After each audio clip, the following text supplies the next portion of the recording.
Halo, apa kabar semua? Selamat datang di channel Om Burhan. Om harap yang nonton di channel ini masih pada sehat dan waras ya. Selain motif dendam, ekonomi, politik, atau kelainan jiwa, terkadang ada satu motif lagi yang melatar belakangi suatu kasus pembunuhan, di mana pelakunya berkata kalau dia mendapatkan bisikan gaib untuk mengambil nyawa orang lain. Karena itu kali ini, Om akan membahas sebuah film bergenre horor psikologi berjudul Frailty yang tayang pada tahun 2001, di mana disutradarai dan dibintangi oleh Om Bill Paxton, serta ada juga Mas Matthew McConaughey dan Om Powers Boothe. Singkatnya, film ini berfokus pada sepasang kakak adik yang terjebak dalam kegilaan ayah mereka, di mana dia percaya bahwa telah menerima wahyu dari Tuhan untuk membunuh iblis yang diklaim sedang menyamar menjadi manusia. Kenapa bisa begitu? Ya udah, Om coba ceritain ya. Tapi sebelum itu, jangan lupa untuk subscribe dan tonton video ini sampai habis.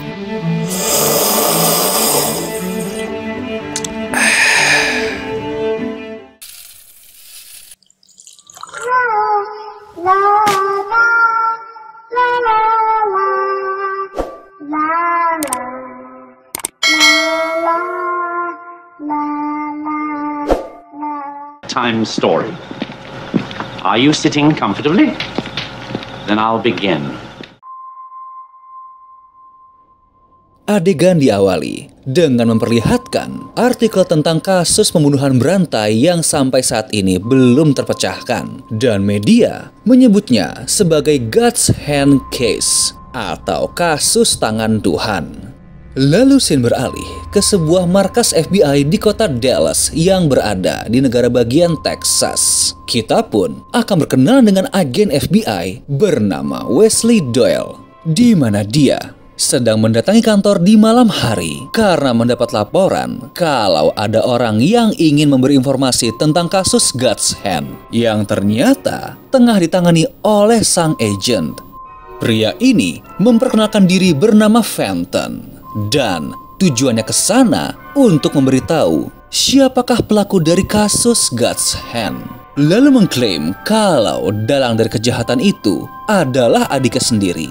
Namun agent Wesley terlihat tidak menanggapinya dengan serius karena berpikir bagaimana mungkin kasus yang telah berlangsung selama bertahun-tahun ini dapat terpecahkan dengan mudah. Fenton pun bercerita kalau kemarin malam dia mendapat telepon dari adiknya yang bernama Adam, di mana sang adik tampak histeris dan berkata kalau dia nggak bisa mengalahkan para iblis yang saat ini sedang mengambil alih dunia. Lalu menagih janji sang kakak kalau apapun yang terjadi, dia harus membawanya ke sebuah tempat bernama Rose Garden. Dan pada malam itu juga, Adam pun langsung bunuh diri menggunakan pistol. Setelah itu, dia mengubur jasad adiknya di Rose Garden yang berada di daerah Thurman.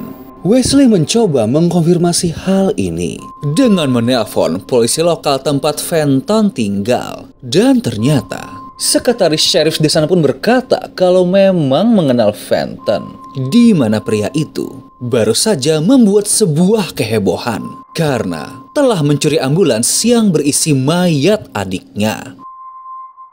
Namun atas rasa kemanusiaan, mereka tidak akan menuntut Fenton asal mengembalikan ambulans yang telah dicuri. Tapi sang agen FBI masih belum bisa menemukan korelasi mengapa Fenton menuduh kalau adiknya adalah pelaku dari kasus God's Hand. Untuk menjelaskan hal ini, dia pun menceritakan kehidupan masa kecilnya pada tahun 1979 di sebuah kota kecil bernama Thurman, di mana dia dan adiknya tinggal di rumah yang berlokasi tepat di belakang Rose Garden. Mereka pun merupakan keluarga yang terbilang religius dan hanya tinggal bertiga dengan sang ayah karena dahulu ibu mereka telah meninggal di saat melahirkan Adam. Namun suatu malam, tiba-tiba sang ayah datang ke kamar membangunkan mereka. Lalu bercerita bahwa baru saja mendapatkan wahyu dari Tuhan kalau kiamat sudah dekat. Dan saat ini, para iblis telah turun ke bumi. Karena itulah keluarga ini diberikan wangsit untuk membasmi makhluk tersebut. Di mana nantinya mereka akan mendapatkan 3 senjata serta target iblis yang harus dibasmi. Bahkan para malaikat menyebut keluarga itu sebagai God's Hand. Fenton pun tidak mempercayai hal ini karena berpikir kalau mungkin saja pikiran ayahnya telah terganggu. Namun beberapa minggu kemudian, di saat sang ayah sedang berangkat kerja, dia pun mendapat tanda dari Tuhan berupa sinar cahaya untuk masuk ke dalam sebuah gudang tua. Lalu saat mengecek, ternyata ada sebuah kampak dan sepasang sarung tangan yang dia yakini adalah senjata ajaib pemberian dari malaikat. Lalu suatu hari, ayahnya mendapatkan senjata yang terakhir. Dan terkumpullah 3 senjata yang akan mereka gunakan untuk melawan para iblis, yaitu sebuah kampak, sepasang sarung tangan, dan sebuah pipa besi. Bahkan pria ini juga telah mendapatkan daftar nama untuk targetnya yang dia peroleh saat bekerja di bengkel. Di sini, kita pun akan melihat sebuah scene saat sang ayah mendapatkan perintah tersebut. Sang malaikat pun juga menjelaskan cara untuk memakai kekuatan dan senjata yang telah diberikan. Jadi saat ini dikatakan kalau tangan sang ayah dapat mendeteksi iblis dengan cara menyentuhnya. Karena itulah dia membutuhkan sarung tangan agar dapat memegang targetnya. Sebenarnya Fenton berusaha untuk mencegah, bahkan berniat memberitahu pihak kepolisian. Namun apa daya, dia juga nggak ingin melihat ayahnya di penjara, lalu mengurungkan niat tersebut. Suatu malam, Fenton mendapati sang ayah tengah menggendong seseorang ke belakang rumah. Di mana itu adalah seorang suster bernama Cynthia yang dia culik dari kota Jacksonville. Secara umum, jarak kota itu akan memakan waktu sampai 1 jam. Tapi hebatnya, walau sang ayah baru pertama kali datang ke kota itu, dia tidak kesulitan untuk menemukan rumah wanita ini karena dituntun oleh malaikat. Ayah mereka pun mencoba membuktikan kuasa yang telah diberikan dengan cara menyentuh wanita itu. Dan saat memegang tangannya, tubuh pria ini langsung bergetar hebat seperti sedang melihat sesuatu yang mengerikan. Di mana setelah itu, dengan penuh amarah, dia langsung membunuh wanita ini menggunakan kampak sambil dilihat oleh kedua anaknya. Lalu atas perintah malaikat, mereka pun memotong tubuh Cynthia. Setelah itu menguburnya di dalam Rose Garden. Akan kejadian ini, Fenton pun langsung merasa ketakutan hingga menangis. Namun raut muka sang adik malah terlihat senang, seakan-akan bangga dengan tindakan ayahnya karena menjadi pahlawan yang telah membunuh sang iblis. Tapi Fenton berusaha untuk menyadarkan ayahnya karena menganggap kalau ini adalah sebuah pembunuhan. Namun pria ini tetap dengan pendirian dan keimanannya bahwa yang dia bunuh adalah seorang iblis berwujud manusia. Di tempat lain, Agent Wesley tampak terkejut dengan cerita ini karena nggak menyangka kalau Fenton menyimpan kisah ini dan tidak melaporkannya ke pihak berwajib. Dia pun berkata bahwa dahulu takut kepada ayahnya. Bahkan setelah beliau meninggal, trauma tersebut masih membekas di hatinya. Karena itulah Fenton berasumsi kalau yang melanjutkan tugas sang ayah adalah adiknya, yaitu Adam. Tapi Wesley membutuhkan sebuah bukti fisik untuk mengungkap kasus itu. Sebab sampai saat ini, dalam kasus tersebut, pihak media menyebutkan telah ada 6 korban. Namun para polisi hanya menemukan jasad di korban pertama, bersama sebuah catatan yang berkata kalau Tuhanlah yang telah merenggut nyawa ini, serta menyampaikan bahwa selanjutnya para pihak berwajib tidak akan menemukan mayat apapun. Karena itulah Fenton ingin mengajak sang agen FBI untuk pergi ke Rose Garden karena dia yakin kalau korban yang lain telah dikubur di sana. Lalu tanpa menunggu lebih lama, sang agen FBI mengajak Fenton pergi ke tempat tersebut guna membuktikan cerita ini. Dan tidak lupa, sebelum berangkat, dia pun meminta pria itu untuk memakai borgol guna mengantisipasi hal yang tidak diinginkan. Karena instingnya berkata kalau pria ini mempunyai rahasia yang lain. Tapi Fenton malah balik bertanya, kenapa di dalam ruang kerja Wesley hanya memajang satu foto ibunya. Sang agen pun menjawab kalau foto itu diambil beberapa hari setelah beliau meninggal, di mana wanita itu dibunuh oleh seorang psikopat yang sampai saat ini pelakunya belum terungkap. Setelah itu Fenton melanjutkan ceritanya, di mana setelah malam yang suram tersebut, keluarga ini melanjutkan kesehariannya seperti biasa. Tapi saat pulang ke rumah, sang ayah membeli sebuah mobil van dengan tujuan untuk mempermudah aksi mereka, karena di tangannya target lain telah menunggu.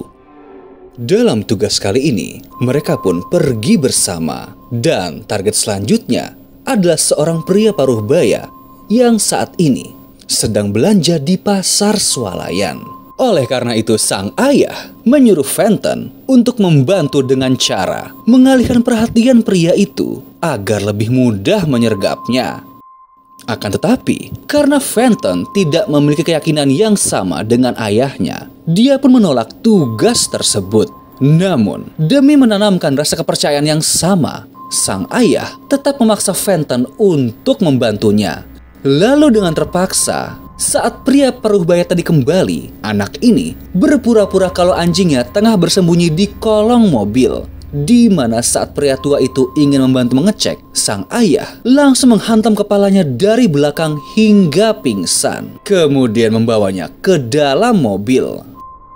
Alhasil, Fenton dan adiknya harus kembali melihat ritual sang ayah, yaitu menyentuh kepala licin pria ini untuk melihat wujud iblisnya.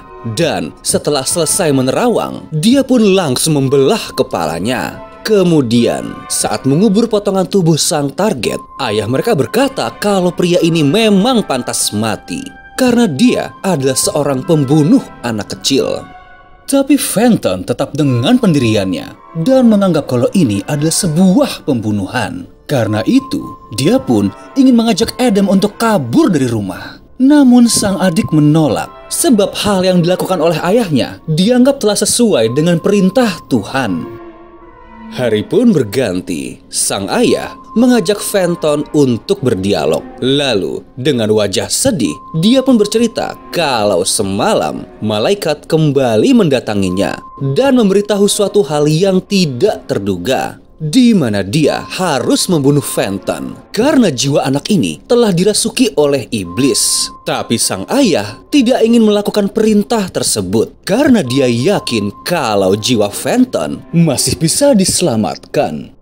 Karena itulah dia mengajak sang anak pergi ke belakang rumah dan menyuruhnya untuk menggali sebuah lubang sedalam 10 kaki dengan harapan agar Fenton dapat merenungkan segala perbuatannya yang menolak perintah Tuhan.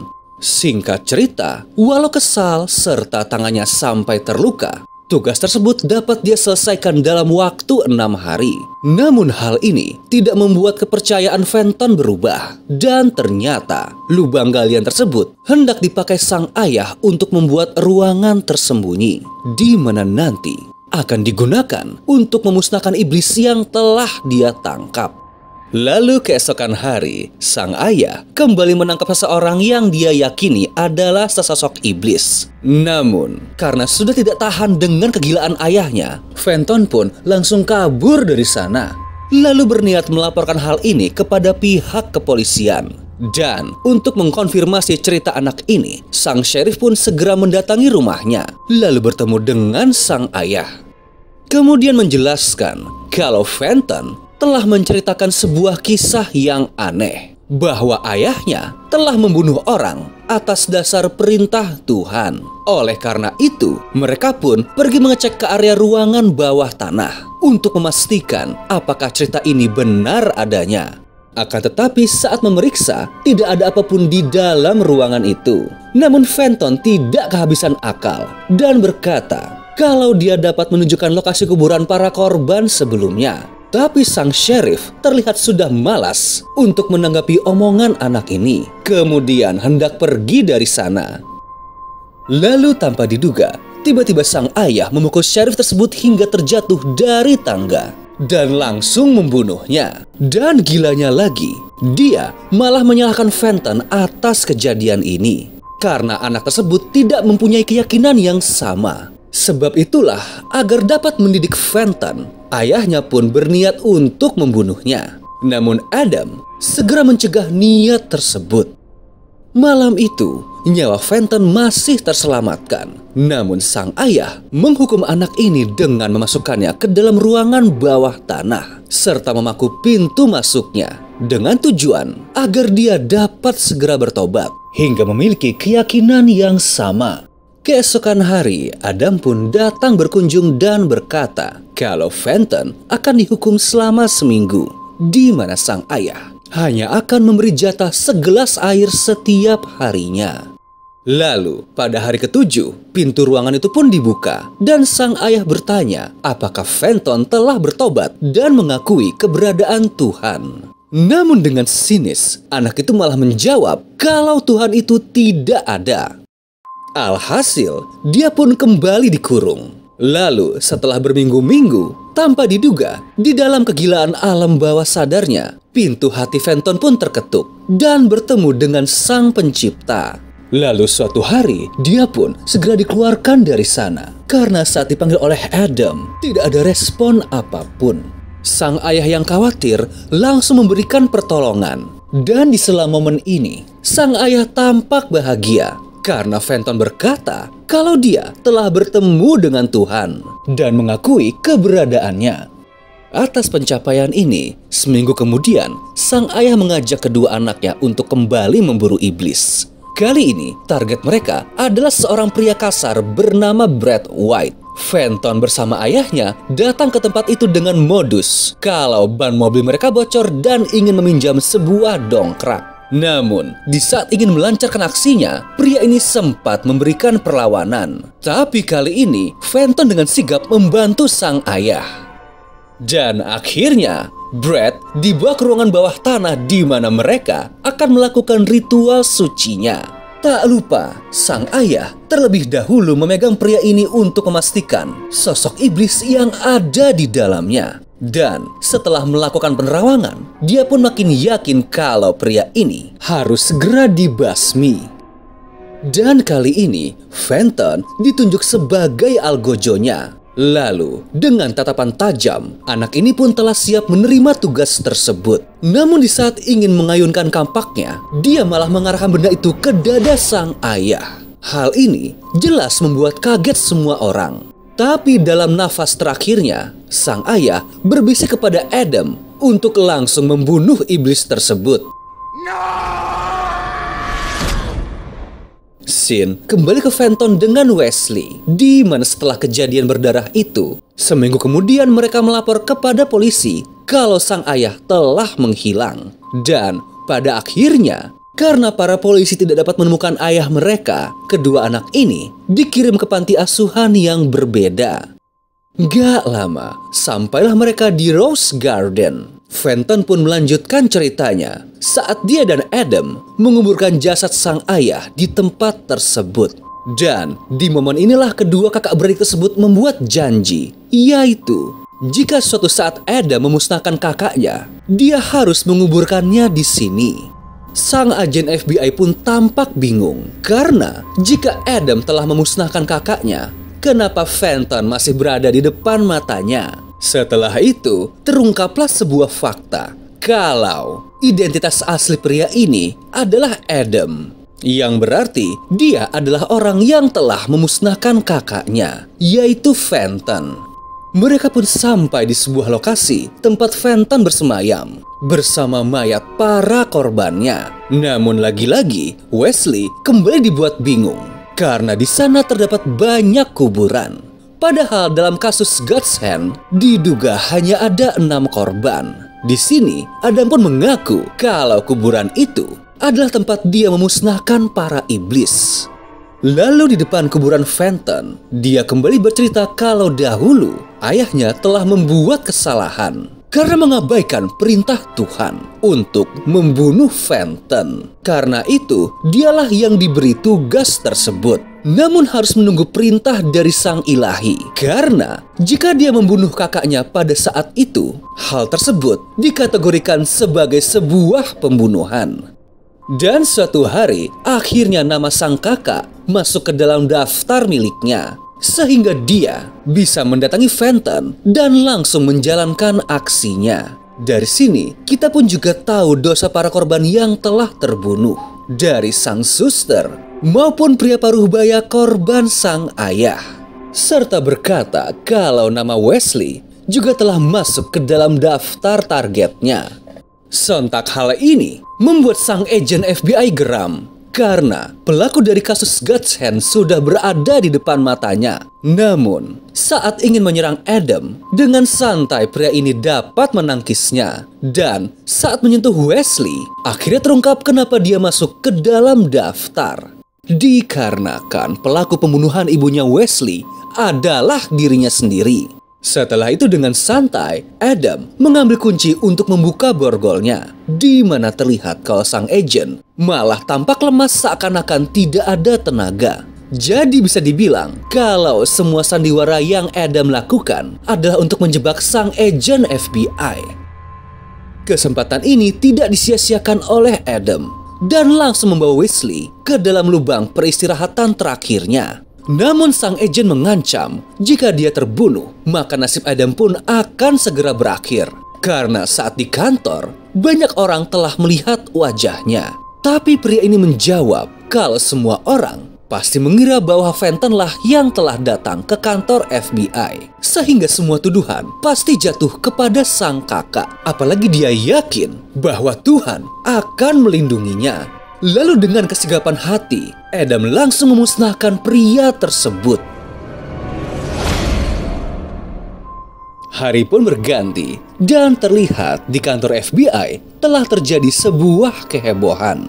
Dikarenakan agen Wesley telah menghilang. Alhasil, Adam yang memperkenalkan diri sebagai Fenton pun menjadi dugaan pelaku pertama. Namun, di saat mereka ingin mengecek rekaman CCTV, wajah Adam tidak tersorot.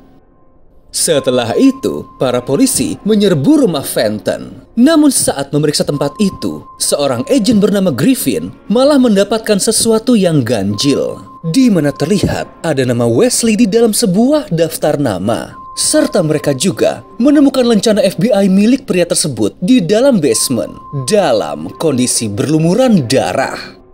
Berdasarkan jejak telepon, agen Griffin pun pergi ke kantor kepolisian kota Thurman, di mana dia ingin bertemu dengan sheriff tempat tersebut. Dan tanpa diduga, ternyata sheriffnya adalah Adam. Namun sang agen sepertinya nggak ingat kalau mereka pernah bertemu di kantor FBI. Seakan-akan pria ini telah dihipnotis untuk lupa.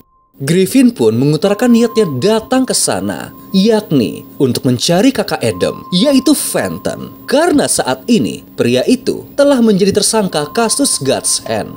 Adam pun berpura-pura akan membantu jika pihak FBI membutuhkan kerjasamanya. Dan di saat bersalaman, dia juga berkata kalau Griffin adalah seorang manusia yang baik. Di sini dapat kita lihat kalau insting sang agen sepertinya tergidik dengan keberadaan Adam. Namun, karena udah nggak ada urusan lagi, dia pun pamit pulang. Setelah itu, terlihat juga kalau sang sekretaris sepertinya mempunyai keyakinan yang sama dengan Adam. Jadi bisa dibilang kalau wanita ini pun merupakan kaki tangannya. Lalu film pun selesai.